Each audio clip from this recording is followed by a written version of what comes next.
viaggio. Così ce lo racconta Monica Vaicena Vicene nel suo albo illustrato Che cos'è un fiume, edito da Topi Pittori, di cui è autrice e illustratrice.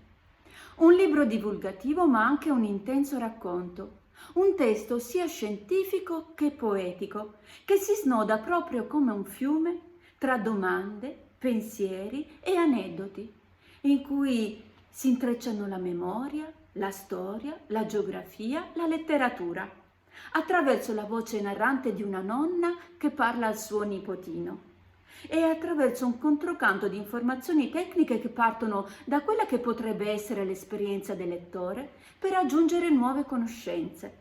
Ecco che il fiume si anima e diventa appunto viaggio, casa, odore, energia, luogo d'incontro, strada e filo.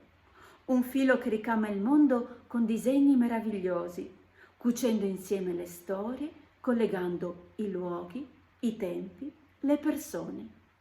Per i bambini a partire dai 7 anni, ma anche per gli adulti. Buona lettura da Enrica Buccarella della Scuola del Fare.